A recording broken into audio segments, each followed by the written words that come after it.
Question number 29 है, if two element can combine to form more than one compound the mass of one element that combine with A. क्या कहता है question में, if two element can combine to form more than one compound, जब दो element आपस में combine करते हैं तो वो एक से ज़्यादा कंपाउंड भी बना सकते हैं। The mass of the one element that combine with a fixed mass of other element are whole number ratio as is this statement true, is if yes according to which law. यदि ये statement सही है तो वो कौन से law से संबंधित है। Give one example related to this law. हमने ये बताना है सारा कि ए ऑप्शन क्या कहता है, yes the given statement is true, ये जो स्टेटमेंट गिवन है वो बिल्कुल सही है। This is true according to law of multiple proportion, law of multiple proportion के अकॉर्डिंग ये सही है इक्वेशन।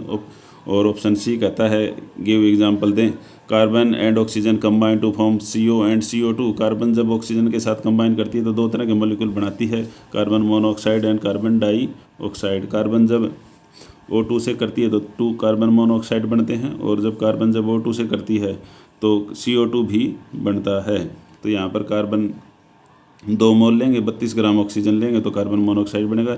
यदि हम 2 मोल की जगह कार्बन 1 ही मोल लें और ऑक्सीजन का 1 मोल लें तो कार्बन डाइऑक्साइड बनता है। Masses of O2 which combines with fixed mass of carbon in 2 cases are 16 gram and 32 gram. यहाँ पर जो ऑक्सीजन है जो कि कंबाइन करती है कार्बन के साथ में, एक बार तो 16 ग्राम है और एक बार 32 ग्राम है। Which are in the ratio 1:2, जो कि रेशियो की इसका क्या है उसका 1:2 है। Which is a simple whole number ratio.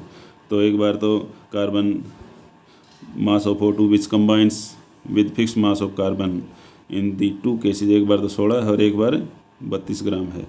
तो एक कार्बन के साथ में यहाँ पर 16 हो जाएगा और एक कार्बन के के साथ में यहाँ पर 32 है। 2 के साथ में 32 तो एक के साथ में 16, तो यहाँ पर एक ही कार्बन है उसके साथ में 32 रिएक्ट कर रही है ऑक्सीजन।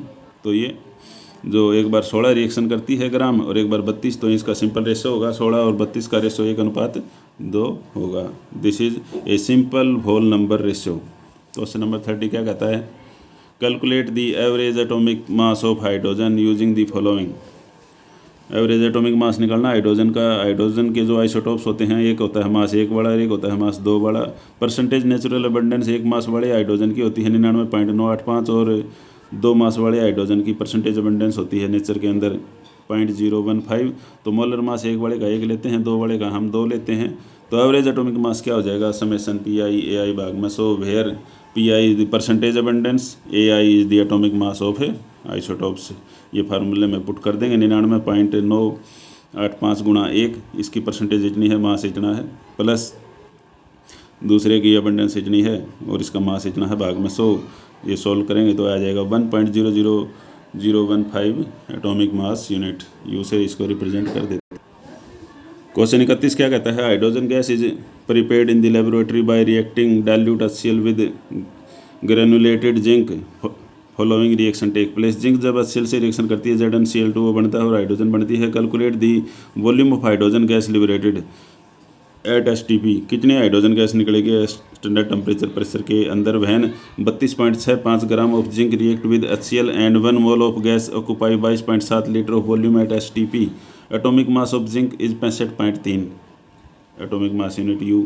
तो 1 मोल जो जिंक है दैट इज 65.3 ग्राम, जो कि प्रोड्यूस करता है 1 mole of hydrogen. 1 mole of hydrogen produce करता है। इससे रिएक्शन की स्टोइचियोमेट्री से पता चलता है 1 मोल जिंक है तो 1 मोल हाइड्रोजन है।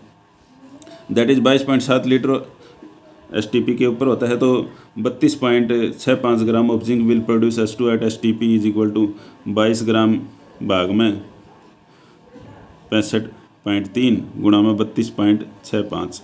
तो हम ये निकाल लेंगे कि जो गिवन है उसके हिसाब से ये आ जाएगा उत्तर 11.35 लीटर। तो हमने यहाँ पर निकाल लिया कि जो 32.65 ग्राम है zinc will produce hydrogen at STP।